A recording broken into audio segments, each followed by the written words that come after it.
ကမ္ဘာရွှေဈေးက4,900 ကျော်နဲ့စံချိန်သစ်တွေတင်းနေချိန်မှာပဲဈေးကွက်ရဲ့ဘီရင်ဘစ်ကွိုင်ကတော့ရုတ်တရက်အနီရောင်ပြပြီးကျဆင်းသွားပါတယ်။ဘာတွေများဖြစ်ကုန်တာလဲ။မင်္ဂလာပါရှင်ပဂတိမှန်တဲ့ချိန်စီးပွားသတိအိမ် House of New Era ကနေကြိုဆိုပါရရှင်။ဒီကနေ့အတွက်ပထမဆုံးရွှေဈေးကွက်ကိုကြည့်ရရင်ကမ္ဘာရွှေဈေးဟာတအောင်စကို4,922.59 ဒေါ်လာအထိဆက်လက်မြင့်တက်နေပါတယ်။ဒီကနေ့အတွက်အဓိကအကြောင်းရင်းကတော့အာရှတိုက်ကဗဟိုဘဏ်ကြီးတွေကရွှေကိုအများဝယ်ယူစုဆောင်းလာတာရဲ့BRICS နိုင်ငံတွေကြားမှာရွှေကိုအခြေခံနဲ့ကုန်သွယ်မှုစနစ်ဖန်တီးမယ်ဆိုတဲ့သတင်းတွေကြောင့်ဖြစ်ပါတယ်။ကမ္ဘာရွှေဈေးအဟုန်ကြောင့်ပြည်တွင်းမှာလည်း16ပဲရေအကယ်ဒမီမီလင်းရွှေဟာတစ်ကျပ်သားကိုရောင်းစေ310အထိစံချိန်တင်မြင့်တက်နေပါတယ်ရှင်။ရွှေဈေးတွေအခုလိုခုန်တက်သွားချိန်မှာငွေကြေးဈေးကွက်ထဲကဒေါ်လာအညွှန်းကိန်းကတော့69.685မှာရပ်တန့်နေပါတယ်။ FED ကအတိုးနှုန်းလျှော့ချဖို့မသေးချာသေးပေမဲ့လည်းရင်းနှီးမြှုပ်နှံသူတွေဟာငွေသားကင်ထားမဲ့အစားအမြတ်ကိုရ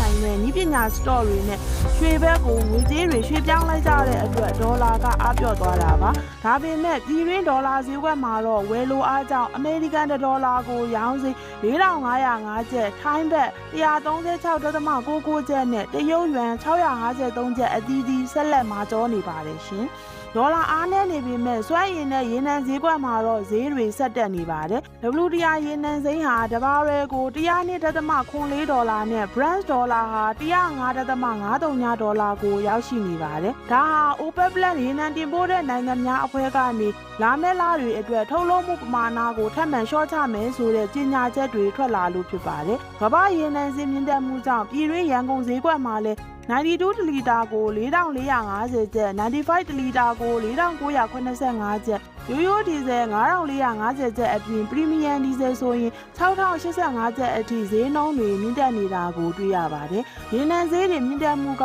ထုတ်လုပ်မှုစရိတ်ကိုတက်ရောက်နိုင်ပေမဲ့အမေရိကန်စတော့ဈေးကွက်ကတော့မမှုပါဘူး။ S&P 500နဲ့အတူဒေါင်းဂျိုးအညွှန်းကိန်းဟာ2.49% တက်လာသလို NASDAQ ကတော့3.83% အထိအကြီးအကျယ်ခုန်တက်သွားပါတယ်။ဒီလိုတက်ရတဲ့အကြောင်းရင်းကတော့ပထမ3လပတ်အတွက် AI နဲ့နည်းပညာကုမ္ပဏီကြီးတွေရဲ့အမြတ်ငွေအစီရင်ခံစာတွေကညှော်မှန်းထားတာတဲ့အများကြီးပိုကောင်းနေတဲ့အတွက်ရင်းနှီးမြှုပ်နှံသူတွေစိတ်ဆယုံကြည်စွာနဲ့ share တွေကိုအဝယ်လိုက်နေကြလို့ဖြစ်ပါတယ်ရှင်။ stock share တွေအခြေအနေကောင်းနေပေမဲ့ခွေတိုဈေးကွက်မှာတော့အတက်အကျရောထွေးနေပါတယ်။ဈေးကွက်ဘီရင် Bitcoin ဟာ68,868.9 ဒေါ်လာမှာရှိနေပြီး3.11% ကျဆင်းသွားပါတယ်။ဒါဟာအရင်ရက်တွေကဝယ်ထားတဲ့ရေတိုရင်းနှီးမြှုပ်နှံသူတွေကလက်ရှိဈေးမှာအမြတ်ယူရောင်းချနေကြလို့ပါ။တစ်ဖက်မှာတော့အဲ့ဒီကနေထွက်လာတဲ့ငွေကြေးတွေဟာဘိုးချုပ်ကိုင်မှုကင်းရှင်းတဲ့ဘဏ္ဍာရေးစနစ်တွေမှာအမြတ်ပိုရဖို့အီသာရန်ဘက်ကိုစီးဝင်လာတဲ့အတွက်အီသာရန်ကတော့2,096.9 ဒေါ်လာနဲ့1.13% ဈေးပြန်တက်လာတာကိုတွေ့ရပါတယ်ရှင်။ဒီကနေ့ဈေးကွက်အခြေအနေကိုအနည်းချုပ်ရမယ်ဆိုရင်ကျွမ်းကျင်သူများရဲ့အဆိုအရကမ္ဘာစီးပွားရေးမှာ